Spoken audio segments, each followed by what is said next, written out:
안녕하십니까. 쌤토링 정재현 선생님입니다. 이번 시간에는 표본 평균 분포의 개념과 모비율 분포 이렇게 한번 해볼게요. 모비율 분포랑 표본 평균 분포는 상당히 좀 길게 설명을 해줘야 되는데, 여러분 이제 수능이 얼마 남지 않았고 이제 고3을 위한 그런 강의라고 생각해서 이미 한 번은 배웠다는 가정하에 설명을 조금 빨리 진행을 한번 해볼게요. 첫 번째 표본 평균 분포를 한번 해볼게요.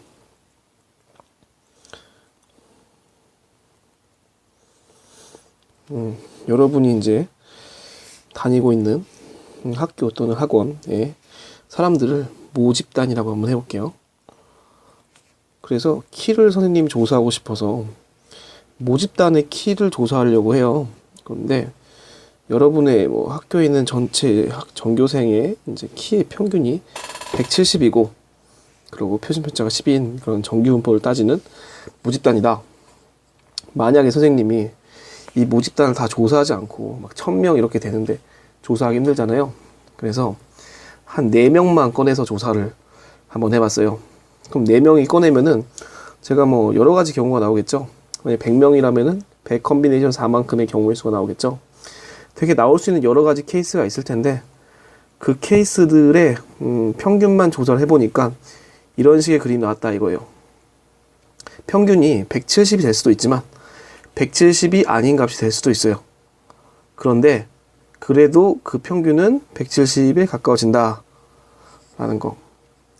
만약에 선생님이 표본을 4명만 뽑지 않고 한 100명 뽑았어요. 지나가는 학생들 100명을 뽑았어요.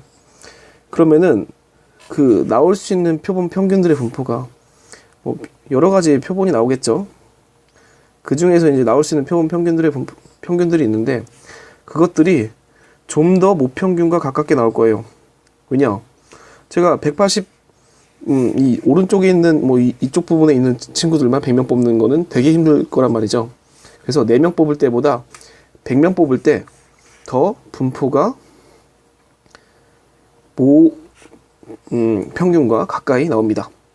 따라서 여러분 뭐 공식을 이제 이해하는 증명 과정이 사실 좀 복잡하긴 한데, 그냥 결과만 먼저 보고 이제 일단 지금 암기를 하는 방향으로 가는 게 좋은데, 저희 나올 수 있는 표본 평균 분포, 항상 이런 말을 붙일게요. 나올 수 있는 표본 평균 분포의 평균은 모평균이랑 같고요. 표준 편차는 어떻게 되냐면은 제가 뽑은 횟수에 따라 변해요. 4명을 뽑으면은 루트 4분의 기존에 있는 모 표준 편차가 그대로 들어오는 거고요. 100명을 뽑으면은 기존에 있는 모 표준 편차가 이렇게 루트 100분의 모 표준 편차 이렇게 들어옵니다. 따라서 우리는 여기서 뭘 할 수 있냐면은 많이 뽑으면 많이 뽑을수록 지금 표준 편차가 더 작아지는 거죠. 작아진다라고 얘기하면은 평균 가까이에 붙어 있다 이런 얘기니까 모평균이 나올 확률이 더 많다라는 거죠. 따라서 4명을 뽑을 때가 4명을 뽑을 때랑 100명을 뽑을 때 이제 한 180 정도 나올 확률은, 그래도 4명을 뽑을 때는 조금은 있어요. 그렇지만 100명을 뽑을 때는 거의 없다라는 거죠. 그래서 많이 뽑으면 많이 뽑을수록 모평균에 가까이 나올 확률이 더 많다 아시면 되고, 이 공식 2개 기억하고 갑시다. 나올 수 있는 표본 평균 분포의 평균은 일단은 뭐가 됐든 간에 모평균과 동일하다. 그리고 나올 수 있는 표본 평균 분포의 표준 편차는 이제 루트 n분의 시그마. 루트 n은 여기서 이제 내가 뽑은 개수 이렇게 써도 되고, 표본의 크기라고도 많이 얘기합니다. 그리고 m은 모집단의 평균,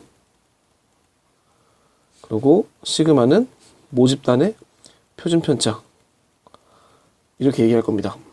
그렇다면은 우리 여기서 이런 얘기를 한번 더 해볼 거예요. 우리가 알고 있는 문제 하나 풀고 이제 모평균의 추정에 대한 얘기 한번 해볼게요. 잠시만요. 문제 좀 하나 갖고 올게요. 네, 여러분. 샘터링에서 제가 좋아하는 문제를 하나 갖고 왔습니다. 이 문제를 한번 풀어보면서 표본 평균 분포에 대한 감을 잡아볼게요. 고등학교 학생들의 몸무게는 평균이 60이고 표준 편차가 10인, 15인 정규 분포를 따른다고 한다. 아, 그러면은 모집단의 이제 확률 변수를 몸무게라고 한번 해보고 평균이 60이고 표준 편차가 15인 정규 분포를 따르니까 이렇게 그림 한번 그려주고 시작합시다.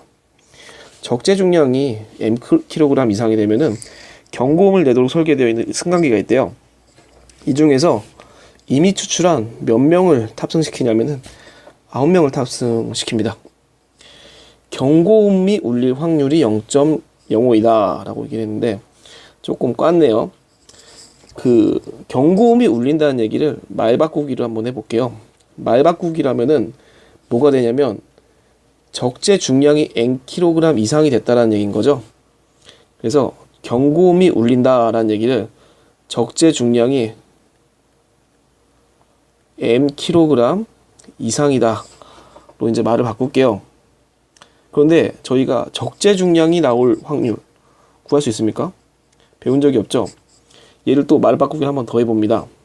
적재 중량이 mkg 이상이라는 얘기는 지금 몇 명이 총 타고 있어요? 9명이 타고 있죠? 즉 m을 9로 나누면 뭐가 됩니까? 내가 뽑은 표본 9명의 이제 평균이 됩니다. 따라서 표본 평균이 9분의 m보다 클 확률 이렇게 바꿀 수가 있습니다. 내가 뽑은 9명의 표본 평균이 9분의 m보다 클 확률 이렇게 바꿀 수가 있습니다. 아하, 우리 방금 전에 나올 수 있는 표본 평균에 대한 분포 배웠죠?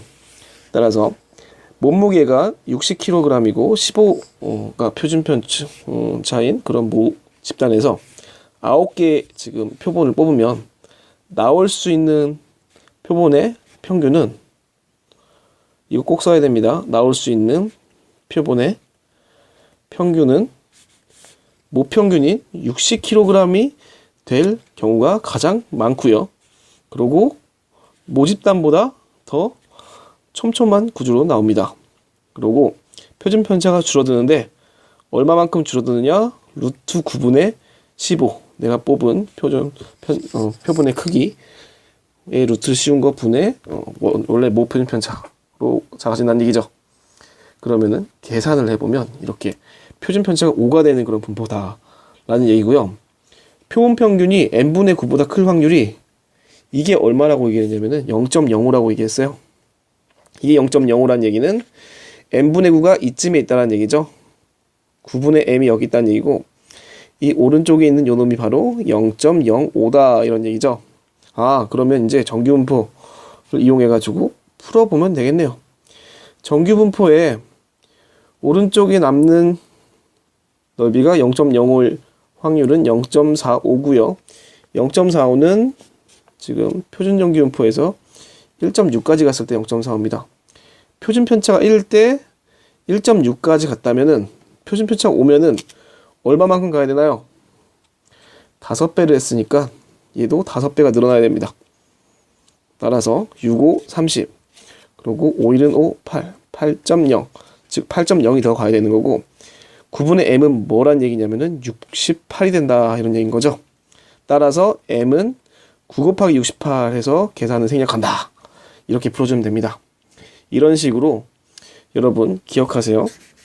모집단의 이제 평균 나에서 이제 n개의 표본을 뽑는다고 한다면은 무수히 많은 여러 가지 케이스가 생길 텐데 모든 케이스에 케이스는 다 정해져 있고 내가 뽑을 수 있는 표본의 평균 케이스마다 표본의 평균이 존재할 거예요. 그 표본의 평균이 나올 수 있는 확률은 모집단의 모평균이 나올 확률이 가장 크고 많이 뽑으면 많이 뽑을수록 점점 오밀조밀한 그런 모양이 된다. 그래서 루트 n분의 시그마 이런 표준 편차를 가지게 된다. 이걸 알고 계셔야 돼요. 그래서 이걸 가지고 모평균의 추정에 대한 얘기를 한번 해볼게요. 말이 조금 길어질 수도 있는데 여러분 그래도 한번 들어놓는 게 좋을 겁니다. 한 5분 정도 예상합니다. 5분 강의하고 5분 한 문제 한번 풀어볼게요. 모평균의 추정은 모집단의 평균과 표준 편차를 내가 모를 때 하는 거예요. 예를 들어서 학교가 아니라 학교 정도면은 다 할 수 있죠. 1000명 정도니까. 근데 전국에 있는 사람들의 이제 키의 분포 막 이런 걸 갖다 해본다고 생각해봐요. 전국에 있는 사람들 다 조사하기가 너무나도 힘들죠. 그래서 우리는 그 중에서 특정한 n명만 추출해가지고 키를 그런 자료를 조사를 합니다. 그래서 추출한 표본의 크기가 n이라고 한다면은, 근데 원리는 앞에 배웠던 표본 평균 분포랑 똑같아요. 나올 수 있는 표본 평균의 분포는 모평균이 m이 나올 확률이 가장 크고, 그리고 루트 n분의 모표준 편차인 시그마, 이렇게 이제 를 표준 편차로 하는 그런 분포를 가지게 될 겁니다. 나올 수 있는 표본 평균의 분포는 모평균일 확률이 가장 크고, 그리고 루트 n분의 시그마를 표준 편차로 가진 정규 분포를 띠게 됩니다. 이러한 상황에서 우리는 우리나라 국민이 5천만이라고 한다면은 5천만 분의 내가 1000명을 뽑는다고 해봐요. 5천만 컴비네이션 1000개의 경우의 수가 나오고, 그 경우의 수 중에서 우리는 한 가지를 딱 조사를 해가지고 아는 겁니다. 되게 여러 가지 경우의 수가 나오는 것 중에 내가 조사한 거는 딱 그 중에 한 가지 케이스예요. 한 가지 케이스인 X바만 알고 있다는 거죠. 그래서 내가 조사한 X바를 스몰 X바라고 할게요.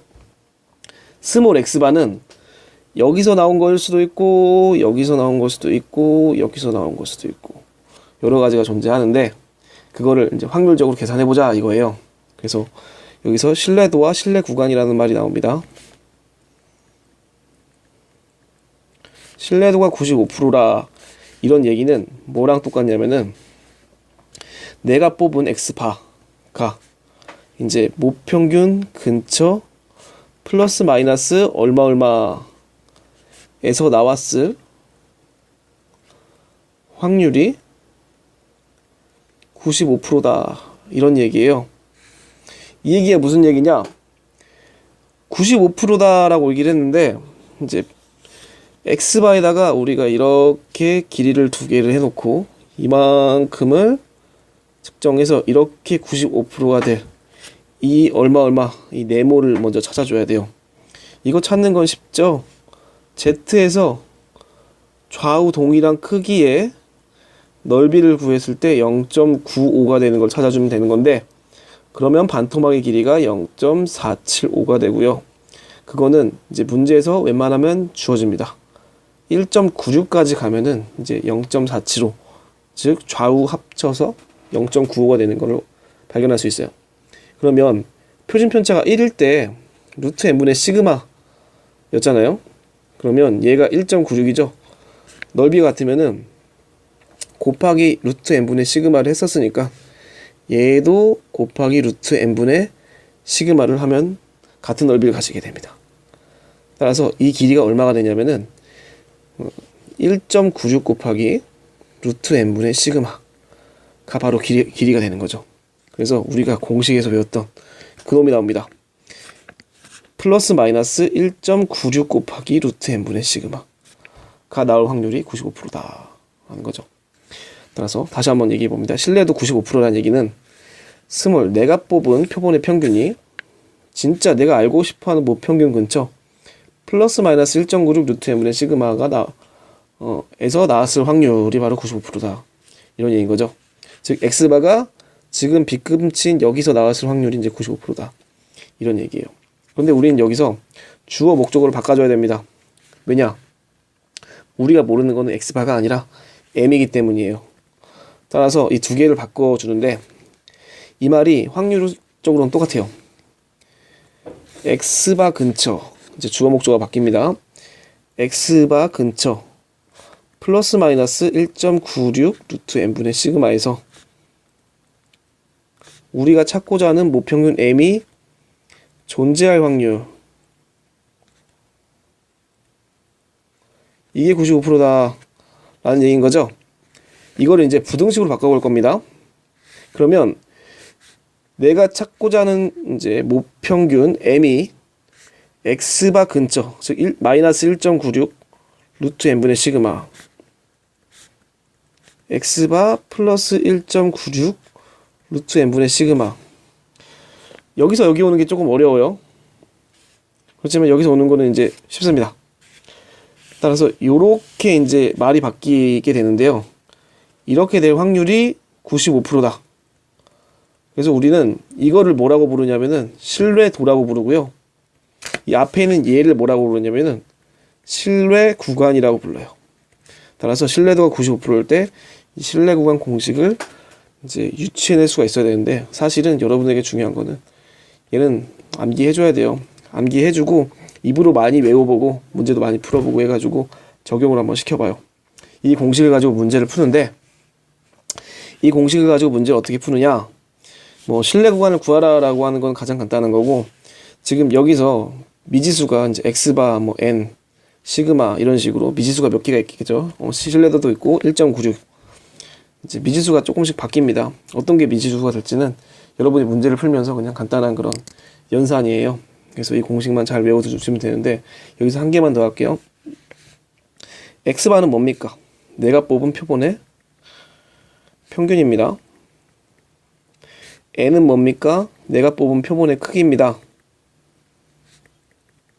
시그마는 뭡니까? 이거는 여러분들 가장 많이 헷갈리는 건데, 모집단의 표준 편차예요. 근데 생각해 봅시다. 저희가 모집단의 표준 편차도 모르는 상태였었던 거죠. 모집단은 모두 조사하지 못해서 이렇게 추정하는 거니까요. 몇 퍼센트 확률로 추정하는 거니까, 구간을 가지고 추정하는 거니까. 그렇지만 모집단까지 이제 추정을 해버리면은 얘가 뭐 더 이상의 통계를 잡을 수가 없습니다. 그래서 어차피 통계라는 거는 약간의 오차가 있어도 상관은 없어요. 확률 게임이니까. 따라서 모표준 편차 어차피 구할 수가 없으니 이거랑 비슷하게 생긴 내가 뽑은 놈의 표본에 표준 편차로 간주하자, 이렇게 약속을 해요. 그래서 이 자리에 시그마 자리에다가는 원래는 모표준 편차를 집어넣어야 되는데, 내가 뽑은 표본에 표준 편차를 집어넣어도 된다는 거 기억하시고요. 이걸 가지고 이제 문제를 한 문제만 풀어보겠습니다. 잠시만요. 네, 이거는 개념 설명이니까 아주 간단한 문제 하나 갖고 왔어요. 방금 했던 공식 한번 적어보고 시작해 봅시다. 내가 찾고자 하는 모표준 편차는요, 내가 뽑은 x바 마이너스 1.96 루트 n분의 시그마와 x바 플러스 1.96 루트 n분의 시그마, 이게 바로 95%의 신뢰도를 가지는 신뢰 구간의 공식이었죠. 이게 안 외워지면은 일단 써보고 시작하세요. 신뢰도, 신뢰 구간 이런 게 나오는 거는 이제 이 공식밖에 없어요. 그리고 이제 이 확률이 바뀌면은 1.96이라는 인덱스가 뭐 바뀔 수도 있는데, 그거는 여러분 하시다 보면은 생각하시다 보면 생각날 겁니다. 좀 더 디테일한 강의를 원하시면은 이제 카카오톡 그 친구 추가 샘토링을 하셔서 검색해 보시면은 친구가 나와요. 그 다음에 질문을 해주시면은 친절하게 답변을 해드리겠습니다. 이 상황에서 이제 이 문제를 봅시다. 공장에서 생산되는 탁구공이 있는데, 이제 튀어오르는 높이를 이제 찾고 싶은 거예요. 정규음포를 따른다고 했는데, 그 모집단에 대한 그 공장에서 생산되는 모든 놈의 그 높이를 알지 못하고 이미 추출한 100개의 높이만 특정을 했다 이거죠. 그러면 이 100이 뭐가 됩니까? 아, 표본의 크기가 되는 거죠. 표본의 크기 n이 됩니다. 그리고 100개의 평균이 245다라고 얘기를 하니까, 아, 이거는 내가 이제 뽑은 표본의 평균이다 이거죠. 되게 여러 가지 케이스가 나왔을 텐데, 내가 뽑은 표본의 평균은 245였다는 거죠. 표준 편차가 20이다라고 얘기를 한다는 거는, 표준 편차는 이제 시그마가 되는 거죠. 아, 그런데 이 시그마는 사실은 표본의 표준 편차고, 이거 우리 모 표준 편차로 간주해도 된다고 방금 전에 배웠어요. 왜냐? 너무나도 작은 값이니까 이것까지 추정을 해버리면은 계산을 할 수가 없어요. 따라서 시그마가 20이다라는 걸 알 수가 있어요. 이 공식을 그대로 대입시켜 버리면 돼요. x바 얼마입니까? 지금 245 나왔죠? 245 마이너스 1.96 n 뽑은 개수 몇 개입니까? 100개 나와 있죠? 그리고 모 표준 편차, 모 표준 편차는 표본의 표준 편차로 간주해도 된다고 얘기를 했어요. 표본의 표준 편차가 20이라고 얘기를 했죠. 20 되는 겁니다. 이거 지금 숫자가 다 나왔죠. 계산만 하면 됩니다. 선생님이 시간 관계상 계산 안 해주고요. 여러분들이 계산은 열심히 풀어봅니다. 이런 식으로 해서 이 안에 있는 정수의 개수를 세주면 되는 건데, 이런 식으로 풀어주면 됩니다. 일단 표본 표준 편차와 모평균 추정하는 신뢰도 신뢰 구간에 대한 얘기를 간단히 했고요. 이 다음에 이어서 선생님은 모비율에 대한 동영상을 한번 더 찍을 거예요. 여러분들 만약에 모비율도 취약하시다고 싶으시면 이 다음 동영상까지 같이 보십시오. 일단 이 동영상은 여기서 마무리를 하겠습니다. 수고하셨습니다.